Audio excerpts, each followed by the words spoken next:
It's going. I have water. Go ahead and introduce yourself. My name is Joshua Jackson. I am a Gentoo developer working on the x86 project. I am also a member of the user relations group within Gentoo as the co-lead of that. More of an advisor for that than anything. As well, I am the co-lead for the x86 Arch testers. So I do a few things. How'd you get into it? Wait, hold on a second. I just wanted to get that whiteboard. Oh yeah? Just to prop it up here. Okay. Just to make sure. Because there's a little bit of wind here and there. I figure we can block it. So. You're gonna have to hold it up. It's okay. I have the easy one. I noticed you get to sit down and do the interviews. Yes. Depending on who it is, it gets easier. Right. This will be fun. Does that work? Sure. I don't know, It'll work. There's no wind right now, so. Yeah. Occasionally comes in, occasionally goes out. Alright, how'd you get into open source software in Gentoo?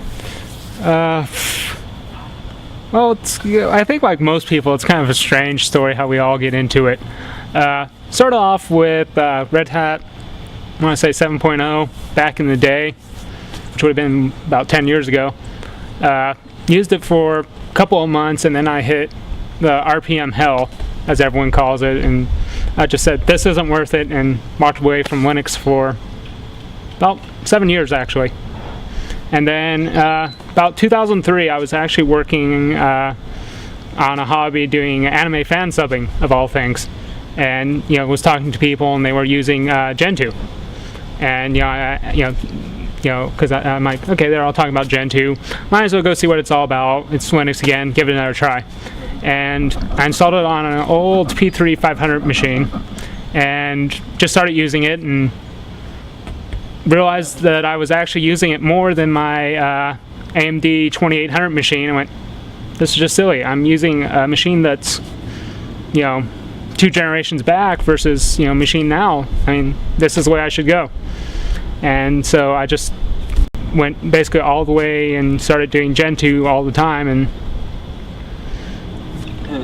eventually became a developer, mostly because of Salim, who just knew I was debating about it, and just finally just went and did a bug for me and said, here, you're a bug, you're going to become a developer. Are you feeling rain like I'm feeling rain? Yep.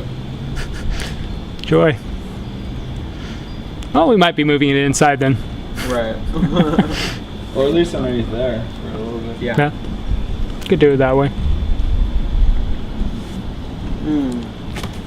Should we keep going?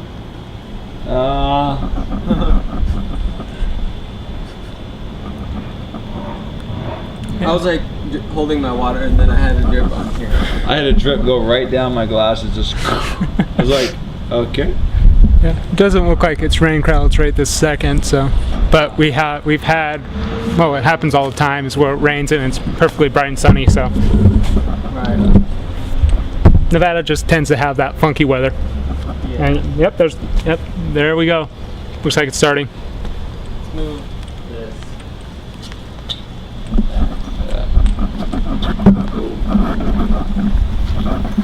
Actually, should we just move to the chairs? Probably be easier, so you can sit there. Okay, yeah. Just kind of move stuff out of the way. Oh yeah. No worries. I think the camera should be fine. Doesn't seem like it's blowing it too much.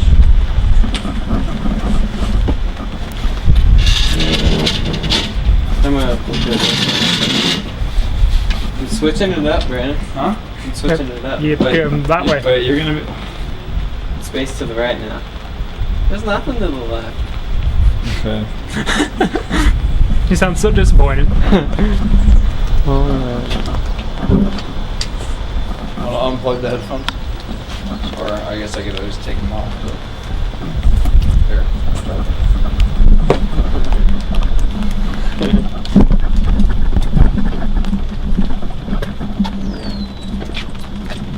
We did get caught in the rain one time with the camera. go. Now, how much side room are you doing on his side or left? Okay. On his right side, just past his elbow. Does that make sense? Okay. So Something- we good there? I love it. I love it rolling the whole time. Yep.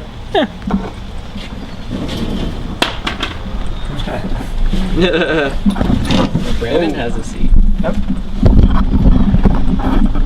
Alright, cool. I don't think we need the wind things. Hopefully we won't need it. Might as well just keep it around just in case. Let's see. Power stuff. That's always good to get away. If you want, you can probably put the tile underneath and elevate that a little bit. Underneath, I just put. Right, underneath that end. Oh, okay. So you can put that there. And that'll block some of the wind. So we have that going there. That'll work. Yeah, that'll work. We're still going? Yep. Haven't stopped recording. Yeah, man. Hear the rain. It's kind of cool. Nice. He was like listening to some people on the beach right down there. I don't think Using the that's- directional antenna, listening. Yep. Right. So Brandon can see it. This is my blind side. I think I'm out.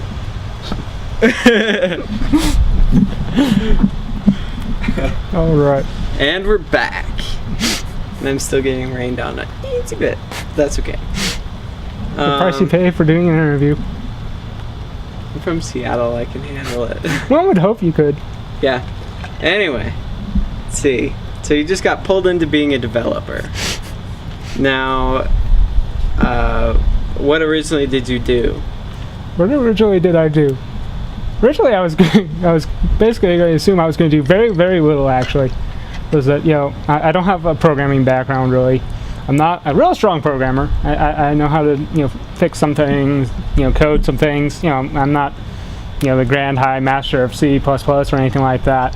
So I figured I'd do a couple packages and that was about it. And started out with basically not being any part of any herd, and then Mark Loser Holocron basically said, "Hey, you're going to come work on x86." And I basically went sure and started off there, and I just slowly grew from there. All right. What am I thinking? Why have you been okay with going into the developer community? That is actually a very good question. Honestly, I don't really have a really good answer for that. It just, I think a lot of it is really my personality. Is that when I enjoy something and have done it for a while, I want to give back to the community, and within the open source community, the best way to do that is become a developer. I mean, people can give code and that kind of stuff and all that, and like I said, I'm not a great coder, so that option was somewhat open to me, but not a whole lot. So I figured that the best way for me was to just get in there and maintain e-builds and do all that, and instead I've kind of gotten more of the assurance method with the x86 project, because that's really at its heart what it's about, is making sure that the packages that go stable are actually something that will work for anyone who installs the basic stable system. All right. What do open source tools provide people? Open source tools provide people basically the same exact stuff that the proprietary tools provide. You get the support just in a different sense, is that you're directly interacting with the people who create the applications, instead of having to go through customer service representative or something like that, who, as we all know and love, read from scripts, or you're sent to India or somewhere else for support, and you're just sitting there banging your head trying to get them to actually help you instead of reading from a script. So I mean, you get that direct interaction with the people who make what you use.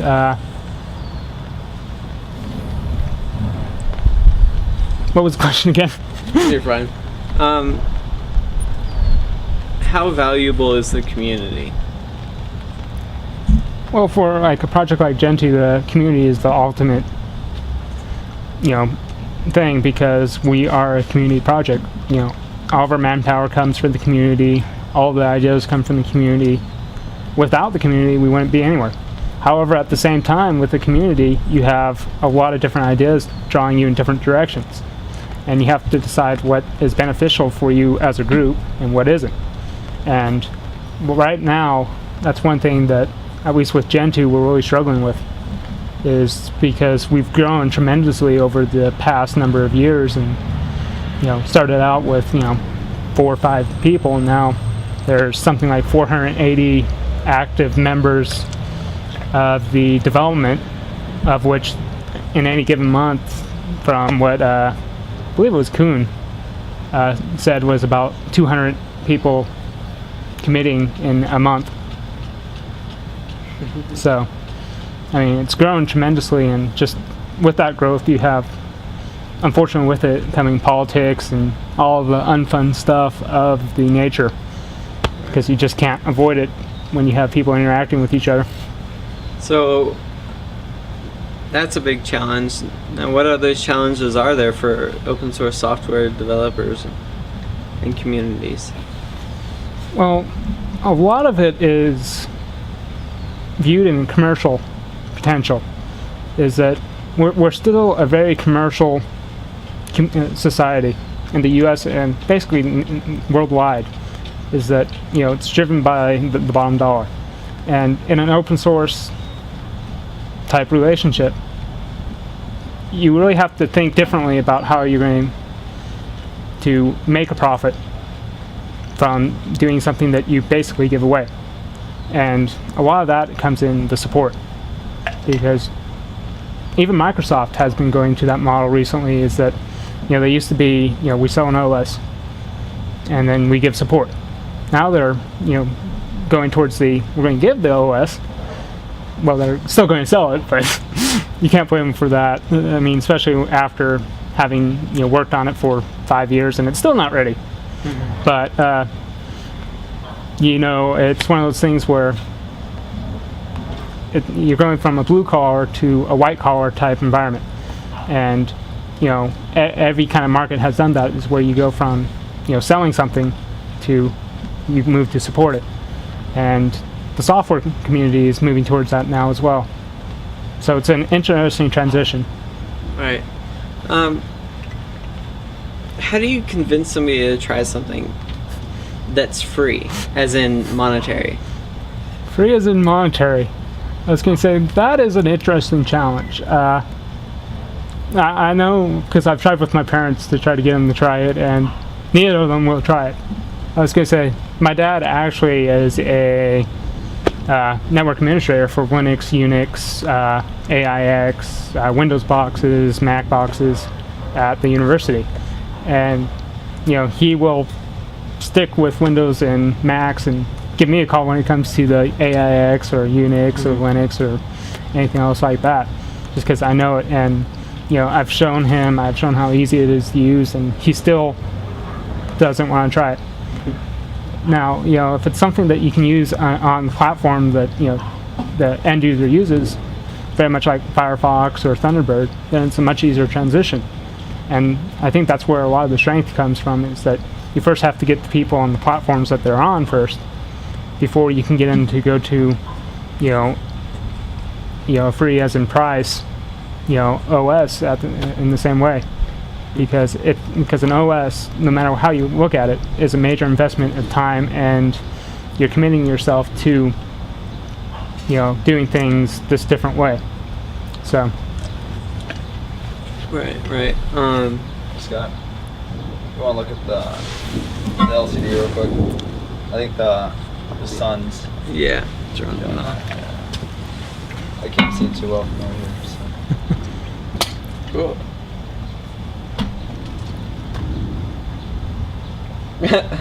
Oh yeah. Yeah. Isn't that lovely when that happens? If you need to, you can tilt that backwards if that's the issue, or The issue is that it got brighter behind you, so you're darker. Ah. So We could always just have the background white out. you're just gonna change the Exposure. exposure. I looked over there and I was like, I used to be able to see him, but I can't see him anymore. I see white. Is that better? No. Do we need to move again? I don't think so. Yeah. Should we just move? Set the board. It's probably gonna be pretty obvious though. It reflects off your glasses. I can always take them off. See, that'll provide a little bit more light. Yeah.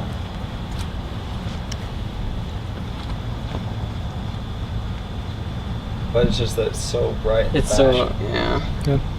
Oh, we can Okay. go back. And yeah, that does look like a storm cloud. Yeah, that doesn't. We can move in. We are on the edge. Except for I do have this metal pole. Except there's taller things around you. Yeah. Yeah. You But I just still have a zoom metal in. pole. And we did have the thunderstorms yesterday, so with lightning strikes. Nice. So you're in a good position to be struck. Nice.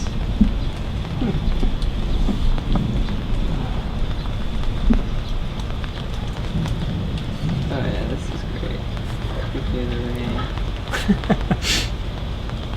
Just a nice summer spring storm. You still recording? Yep. Oh, of course. Cool. Trying to get some thunder in off the distance. Yeah, Get a nice mood How's factor. that? I zoomed. I know you zoomed. Not supposed to zoom. Yeah. What if we just move the camera over there more, so that way we get more of the shadow in the background? So or, where I or was- higher? Where I'm sitting.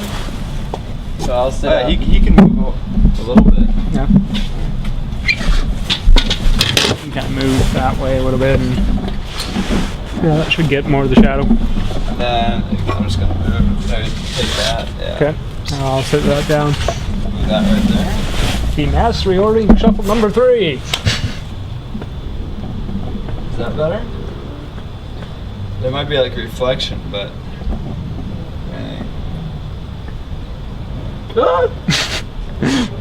That was smooth, wasn't it?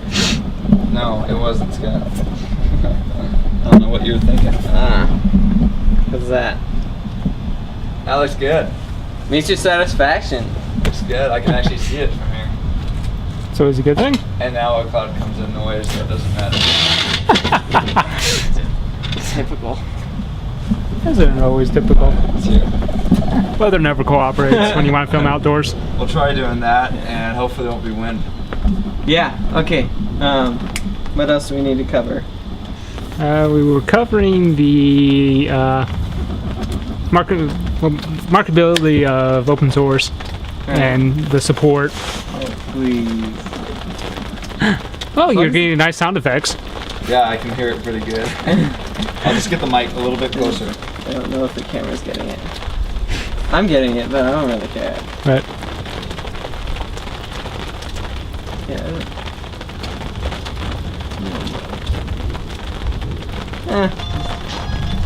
The cell phone's going off. Can you tell it's the last interview? My Nope. uncle.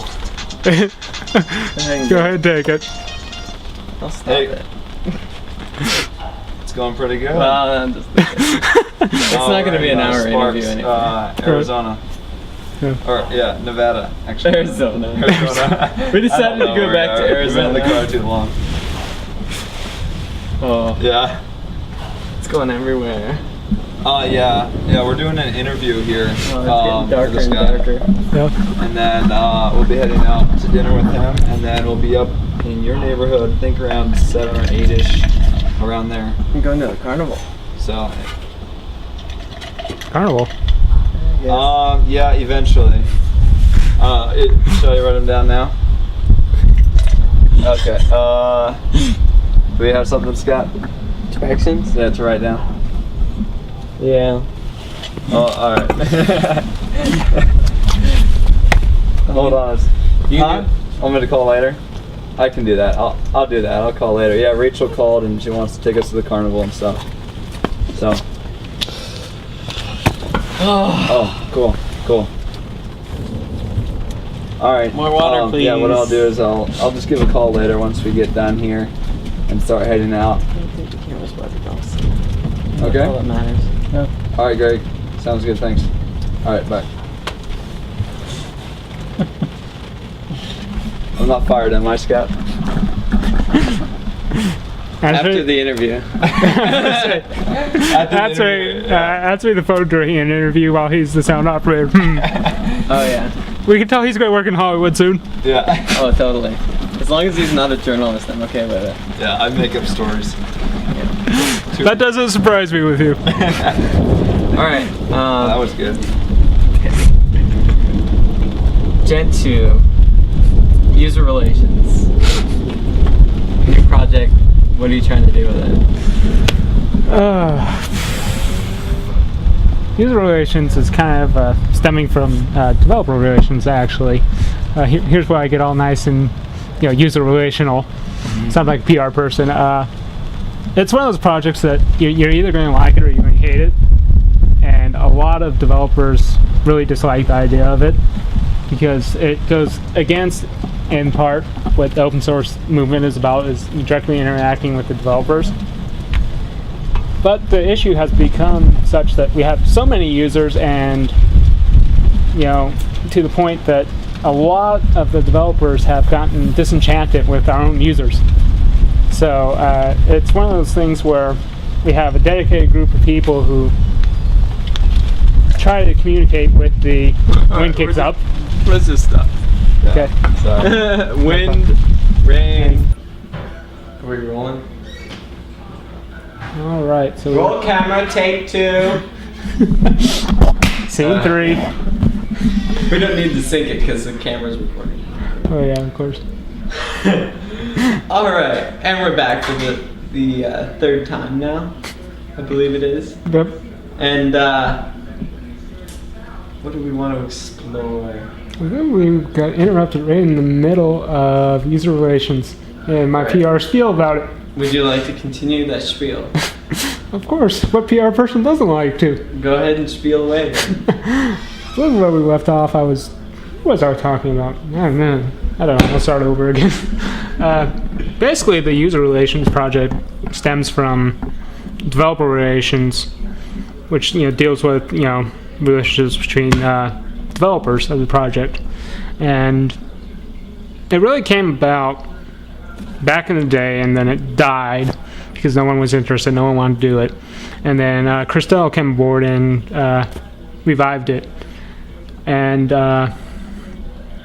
basically she approached me because of my interaction with developers, with users, and all of that to co-lead it, and it actually took me about a week to 2 weeks to think about it before I did it, just because of all I was doing with the x86 project. I mean, that really takes up 99% of my time, is just trying to keep that alive. But really, user relations, still fledgling as it is now. I mean, there's a lot of ideas floating around. A lot of them are good, a lot of them are, in my opinion, absolutely horrible ideas. Mm-hmm. And I think that's why at this time I'm more of a person who acts as an advisor for the project than anything else, just because I've dealt with politics, I've dealt with PR, I've dealt with all that in professional and business world before, so I take that kind of sense to it. And with my involvement of doing the foundation work, is helping the foundation members with various aspects of their stuff, which is the more business oriented side of the Gentoo project, whereas the council does the development side. I just kind of see it more as a business sense, and while that is a good thing for that aspect of it, however, we are a community project and it's not a business. So I'm kind of taking a hands-off approach as much as I can with it because of that, because I know that if I get too involved, I'll push it towards that direction, and it's just not a direction that a lot of people want to go, and I understand why. Right. But it's something that we have to kind of figure out where we're in between, because we're not exactly a community project any longer, because we're big enough that there's a developer community, but we're not corporate sponsored or have a nice rich uncle who backs us up with a foundation grant of $12 million. So we've been very fortunate though with all of our sponsors for hardware such as HP, the open source labs, the recent one from God, I'm going completely and utterly. Don't worry about companies. Yeah. That's what we found. Yeah, I'll completely and utterly forget their names. Yeah. But I mean, without their help, we would not be anywhere where we are today. Because it's something where their sponsorship has given us the hardware to do what we're doing today, Right. and as quickly as we do it. Right. See, like I said, that's the PR spiel. But getting back to actually user relations, as I went off on that tangent, really it's talking with the users, and as open source, you're directly communicating with developers, but a lot of developers, after dealing with the users for a long enough time, get disenchanted with the user base. Right. I mean, the users want to do their best, they want to help out, they submit bugs, they do all this kind of stuff, but they kind of sort of lack the understanding, I think, of the fact that as developers, we like to get this feedback, but a lot of times it comes across as, I want this fixed now, and it's not always going to be fixed right that moment. Is that it happens generally quicker than in a proprietary software where something gets fixed, but it still takes time, and no matter how good of a programmer you are, you're always going to have a bug or something that doesn't work right for someone, and the expectation is that it will just work. And that's a lot of the expectation, as I just mentioned on my site recently, of the Circular Arch for the project, is that it's become, to a lot of people, the new stable, because they want the latest and greatest, but they don't want to wait for it to be thoroughly tested. And then when something breaks, they expect it to be immediately fixed, and it just doesn't happen. And we have a lot of developers, I think, burning out in part because of that expectation, is that you no longer have a playground for new packages, is that you have to make sure that it works better than it should in a testing environment. Right. So, I mean, you have that kind of thing is where user relation comes in to kind of stifle that kind of thing and clarify, what is stable, what is testing, what is, this kind of stuff, and make sure that the users know this. Mm-hmm. And, also part of user relations is, PR. Mm-hmm. And, getting all the good news out there and hiding the bad news. And unlike me, who managed to steep myself in the bad news and get all linked up by DistroWatch about how Gentoo is dying. That was a nice fun one for about a week. I'm like, oh goody, I get quoted saying something bad about Gentoo. Nice. So it's always fun when you realize that people actually read what you say on your site, and they'll actually take it and use it out of context. So yeah.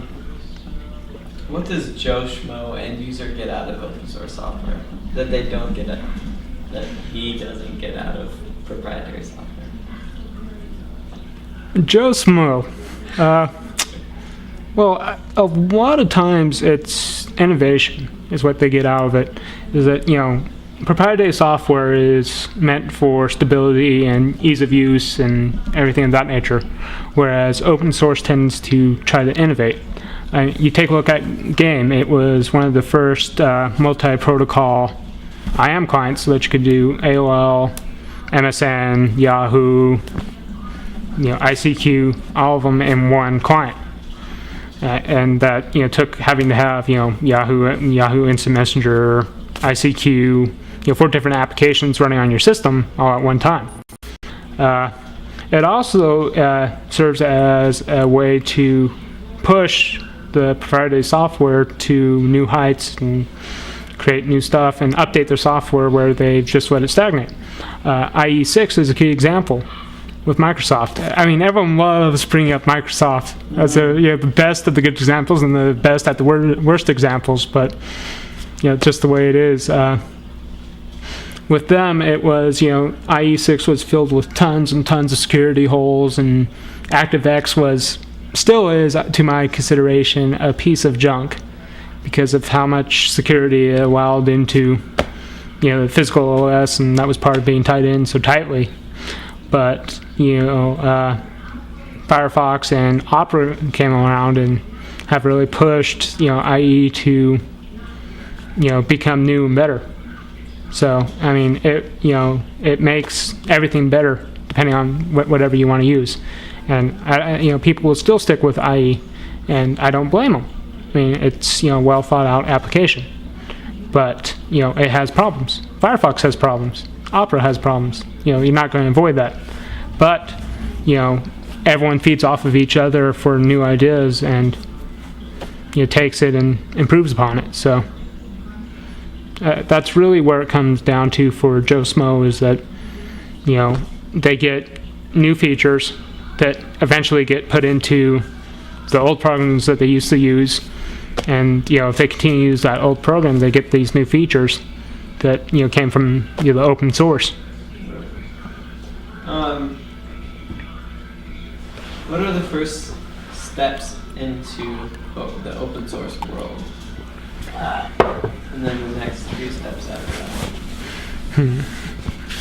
I think the first steps is actually finding an open source project or something that you really enjoy that, is free as in beer or free as in price, or whichever way you want to go with it, and just kind of seeing it and using the API to add something to it, for whatever feature that you want, or just becoming a user of the thing, and you have a problem, you talk to the people who make it, and it's a form of bug fixing, and they'll look at it and fix it, and you can feel good about helping out, because generally you're not the only person that has that same exact problem. And a lot of people tend to be afraid to speak up and say, hey, I have a problem, because there's this impression for some reason that you shouldn't talk to the people who make the program. And I'm not entirely sure where that comes from, but it's something that you have to work to overcome. And to a certain extent, with certain projects, with Gentoo, for those people familiar with it, the game project has a love-hate relationship with us at times. There's a famous bug in our database about a developer for the game project coming in and saying that they wanted us to put a specific tag by default onto the IRC client so that they could basically block anyone from joining the channel who had that, because the users would go into the project and say, I have a bug, and would take up developer time, and they find out that it was caused by someone downstream, and then they'd be like, well, it's not our problem, it's theirs. Right. So a lot of it is knowing where to go in the first place with it, and that's not always clear, is where you should go to get help in the first place. And I think that it's one thing that could be clarified, because people apply different patches at different points and modify this, modify that, and it's the strength of the OS, open source movement, but it's also the weakness is that you get so many people doing so many modifications that you end up scratching your head and going, how the heck did this change in the end? So all right, we talked about having to overcome the idea that something good could be free. Mm-hmm. What other fundamental thoughts or ideas need to be changed in order for people to understand what open source software is? Interesting. The consumerism is the main problem. Is that people are so used to paying for something, and getting something for free. Just there's always a catch with it. I mean, it doesn't matter what it is. There's always a catch with it, and people expect it, and they don't want to have that catch. So I mean, overcoming that perception is the major difficulty in that respect. Unfortunately, you have the movement with piracy, which is the other extreme. Is you have people taking something that they haven't paid for that they should pay for. And part of that I think is the blame on the fact that the RA, MPA haven't kept up with the technology of today, is that they've continued to rely on the business model that has worked for 70 years. And any company that stagnates and doesn't innovate at all will eventually go under and become a dead log, more or less. As you can tell, I'm an environmental science person. Do analogies to water and oceans and wood and everything else. But and actually the MPA has done a better job with it because they're getting on the ball quicker about it. But you looked at 99 when Napster hit the scene and that it exploded. I mean, right then they should have seen how valuable that market could have been and gotten on it right away, instead of going about suing everyone and trying to shut it down. I mean, it's one of those things where social bookmarking sites have taken the lead and have exploded. And I mean, everyone's doing it now, but it's one of those things where you find something new that involves a lot of people, and you capture that and go with it. And you don't try to fight against it, because a mass mob of people are stronger than you are as a company, because you don't have enough money to throw at it to stop it. So let's keep going in this piracy vein. You agree that it's a bad thing, correct? Overall, I do. I was going to say, I will admit, I've been a bad person in that regard. Here comes the lawsuit. But I mean, everyone at one point or another will admit they've downloaded something, or something that shouldn't have, to get some feature that they needed or something from something, or had a friend send them a sample of a song from a CD or something. Right. And the odd thing with me is that over the last 2 years, because amazingly Amazon keeps track of your purchase and all that, which is actually kind of nice in the scary sense of they're tracking you. Is that I've purchased more CDs in the last year than I have in the past 3. And a lot of that is due to concerts I've been to. It's also because of online samples of music. Is that people have allowed you to hear what they sound like. Because people don't just go out and go, ooh, this cover looks interesting, I'm going to buy it.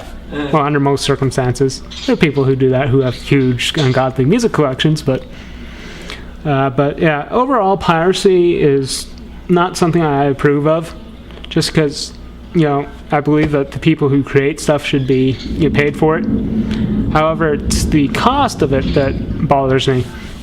Is that a CD used to be $10-11. Average CD now is $14-15.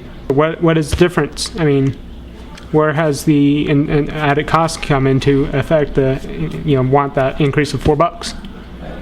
Is it marketing? Is it something else? I mean, and it's across the board. It's not just the major bands. It's the little guys are upping the prices, and I'd rather pay for the little guy the extra little bit than for the big major guy.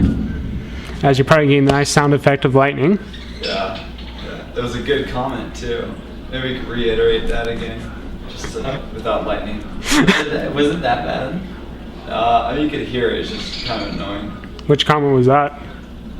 Just go with the money. Oh. Where would your price point be for such say an album or a song?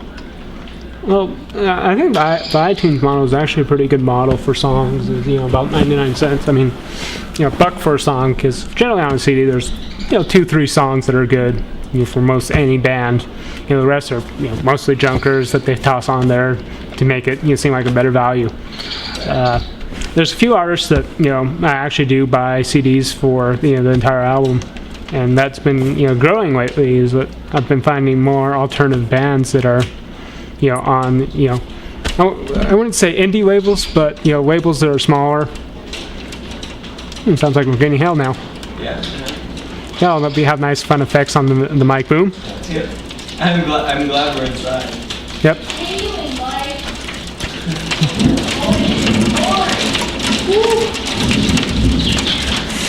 All right. Sorry. Nice, awesome Nevada weather.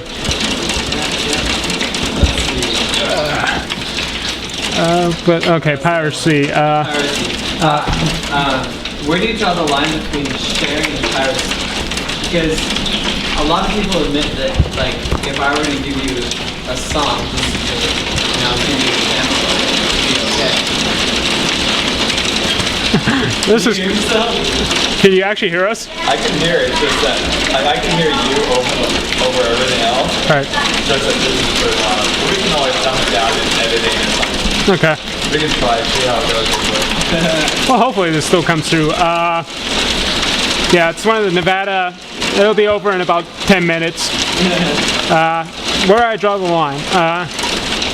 Basically, I'm a child of the 80s, and you used to share videotapes and that kind of stuff with your friends and all that kind of stuff, or video games or anything like that. So, I don't consider that really bad. And like recording from the radio, they want to stop that now even. And I'm just like, you pop a tape into your tape deck and hit record, and you can download the music. It wasn't best quality. It might be a little bit staticky, but it was still. And there goes the barking from my smallest dog. Yeah. But I consider it sharing among your personal friends okay. Partially because I'm not going to go send them like the entire CD. I'll send them a sampling of the music from the artist. To kind of give them the idea and make them want to go out and purchase it. Because ultimately, like I said, artists, the producer should get paid for the work, and I believe that vast majority of it should actually go to the person who makes it instead of the person who put the financing behind it and that kind of stuff, because they're just getting rich off of someone else's efforts. So ultimately, it would be nice in an ideal world for the ability to be able to share without restrictions among your actual friends. But if it's the friend of a friend down by the corner of the neighbor of their cousin's best friend type of thing, then no. I was going to say that, in my sense, no matter who it is piracy, because you don't actually know that person, and you're basically on the street corner handing out stuff to whoever is right there passing you by. So that's kind of where I draw the limit on piracy. Is if it's a friend, someone I know, then sure. Right. But I'm not going to send them the entire thing. I'll send them track here, track there. I'm not going to send them a full movie. I'm not going to send them a clip of a movie just because movies. I have a nice sized collection, and I actually enjoy movies. So I have no issue about going and buying them if they're decent. So exactly. Net neutrality. Net neutrality. The hip key thing this year. Let's see. It's an interesting issue with some very interesting quotes from our senators. I think everyone's seen the clip from The Daily Show, of course, with the internet is tubes. Basically, I stand on the sense that the telecommunication companies have been supplemented in cash from the government for many, many, many years to upgrade their stuff and make sure that they were ready and all of that, and they just haven't done it. So why should they be able to charge more when they were being given money from the government to do exactly what they want to charge more for now?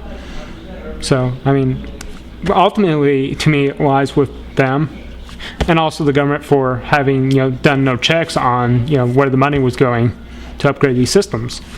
And I mean, in the U.S., it really shows because we've dropped so far down on internet access speeds and all that. I mean, we used to be one of the top, and now we're 8th, 9th, maybe below the 10th now of for speed of internet use. I mean, in this area, a fast speed internet connection is 3 megabits per second, and we're about 150 miles from Sacramento on a major backbone.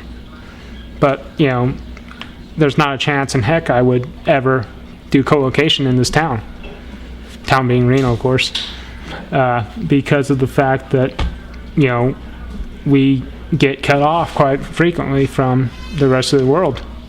So I mean, it's just a ridiculous state is that they've been given all this money to upgrade their systems and all that, and now they're like, we have no money to do the upgrades.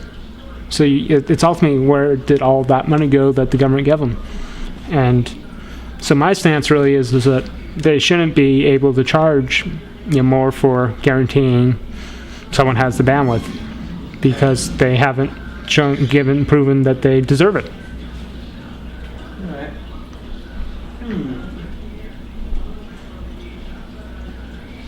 You might have skirted this a little bit, but I'll ask it anyway. Why do you continue to be an active open source participant? That's a good way to put it, actually, as a participant. That's actually something I've been asking myself a lot recently. I've been, quite honestly, burning out on the open source. I mean, I've been dealing a lot with just a lot of headaches. Part of it was just because of a lot of the responsibility of taking on, the x86 project and all that kind of stuff. Because, my intention was never, ever to get involved that heavily. And, it's become really a second job. As bad as it is to say, is that for a lot of people, it is really pretty much a second full-time job. I mean, we all go to work, we all make money to live. Then we come home and we do work on the open source. And phone goes off. We'll wait for that.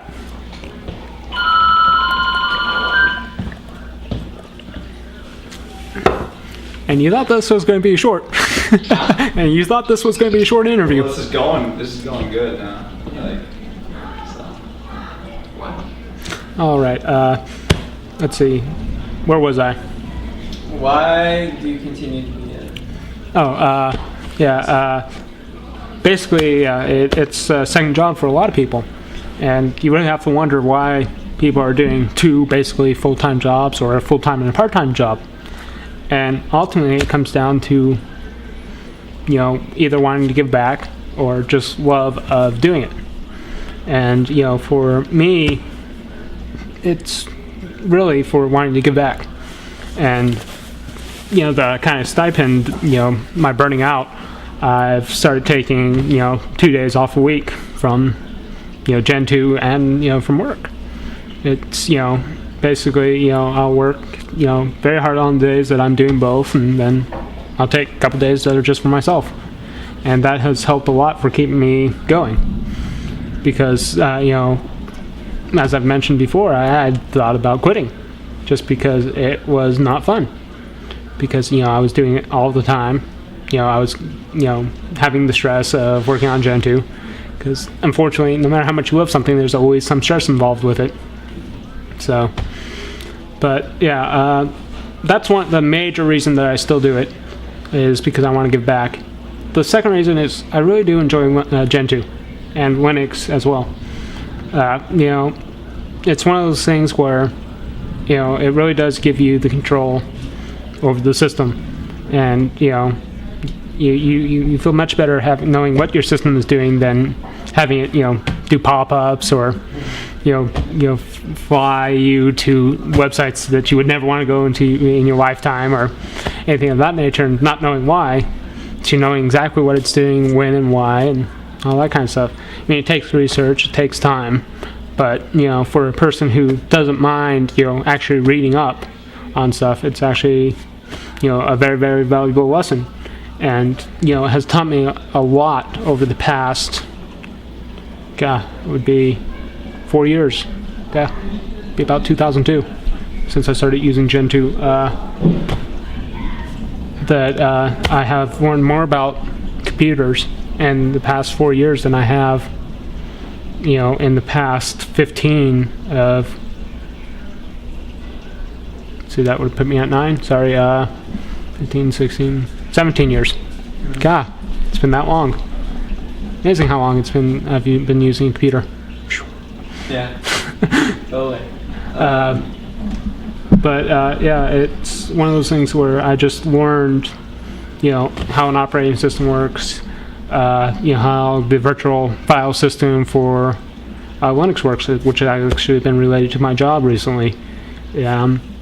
Hardware level type stuff on how a hard drive actually works and the physical limitations of it, which no one ever thinks about. Is you have physics within the hard drive that limit how fast you can go and how quickly you can get data and all that. And it's just one of those things where I have really learned more than I have ever before, because I was just a simple user who just went, oh, it works, okay. And that has especially occurred since moving to Linux, because I learned scripting. I started learning all that kind of stuff, and then I became a developer. And once I became a developer, it really opened up, because I really did need to know all this added stuff. So, Right. And there's the documentation there as well, which is very, very nice. With the proprietary software, as we go back to proprietary stuff. I find documentation very, very hard to find. It's not right out there for you to see, and you can't go look at the code and be like, oh, okay, that's what that actually does. Instead of just kind of sitting there scratching your head and go like,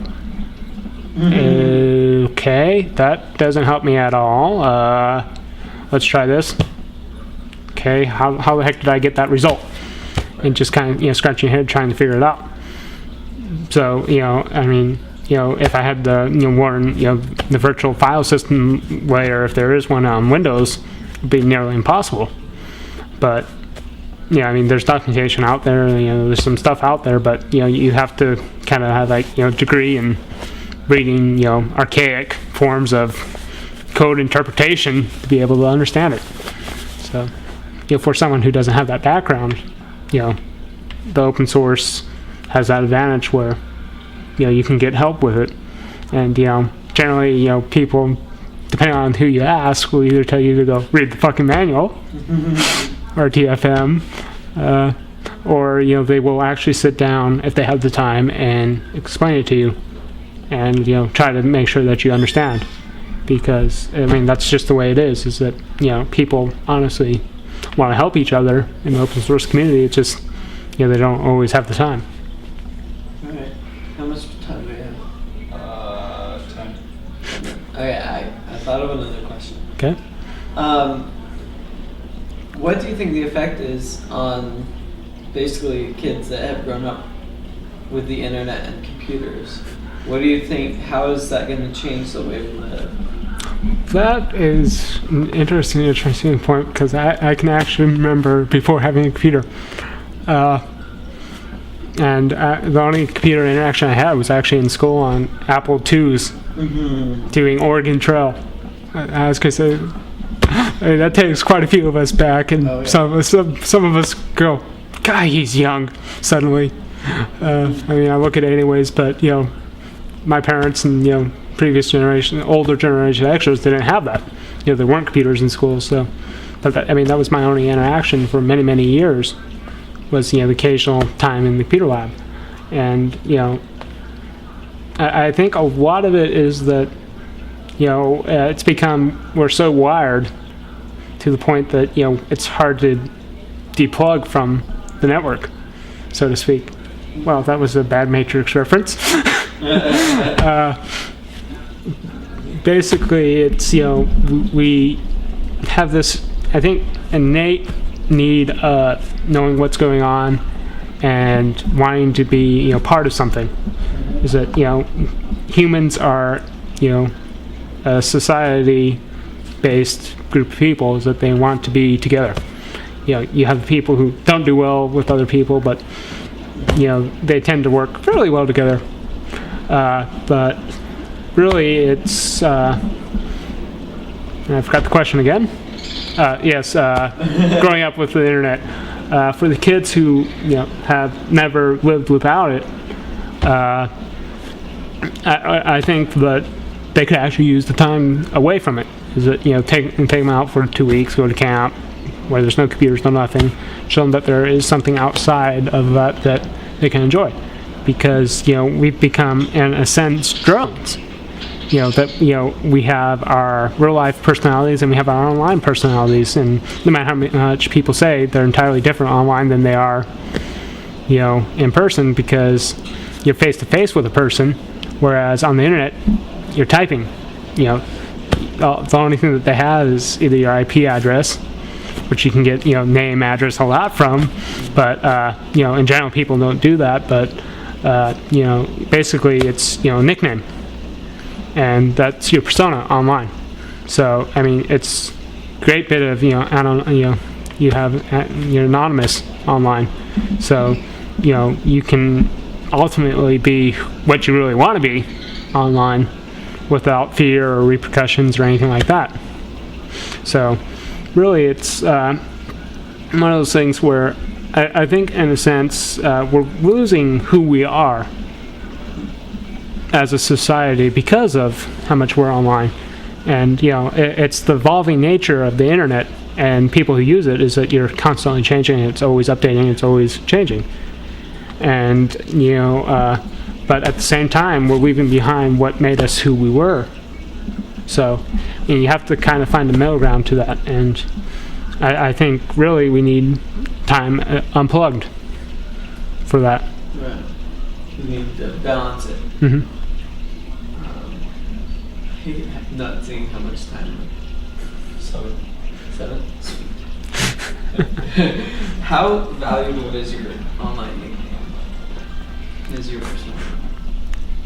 Honestly, my online persona is very important to me. I've had that nickname since Tsunam, since about 97, when I first got really online, and people all had their nicknames and all that.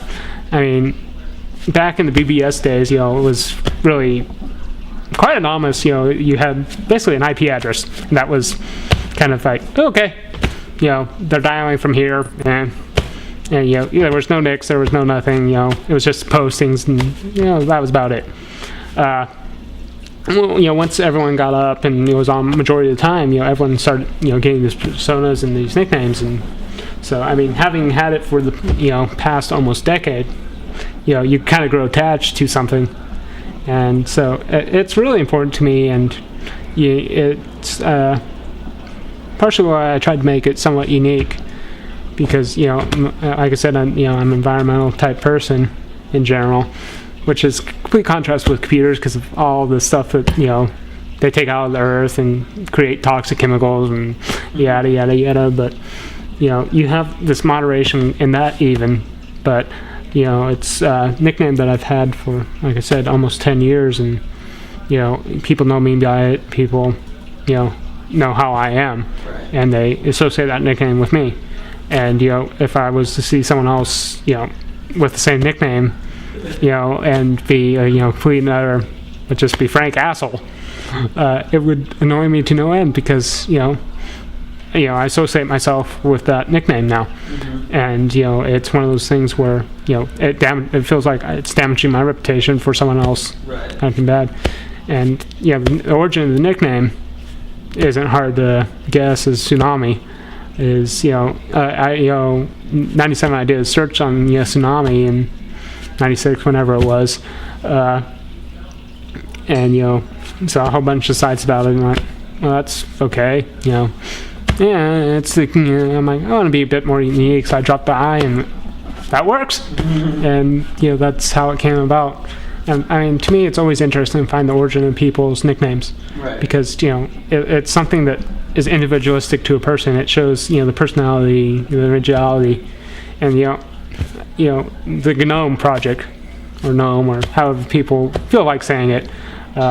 have this policy of, you have to have your first name or a letter of your first name with your last name or something like that. And, I can understand it for, professional type environment type thing. But, it's also a community project and people should be able to have fun with it. And, if you can't have fun with it, you can't be unique. You have to be, Jay Jackson or whatever you want to, whatever it is. And that's just like, woo. Don't you think that the fact that you can have an online reputation keeps people from being as reckless as they would if they were completely anonymous? Not really, because people can change their nicks at will. I mean, there's no, linking to it, really. Right. Because your IP changes and you're basically wiped clean on the slate.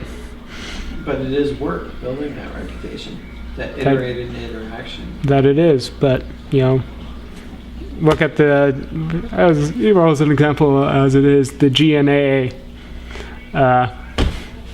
They're a group of major trolls. Everyone knows the organization because they go around and just cause as much havoc as they can. And that's their reputation. And, they change their nicks all the time because of it, so that they can continue to do it. And really, a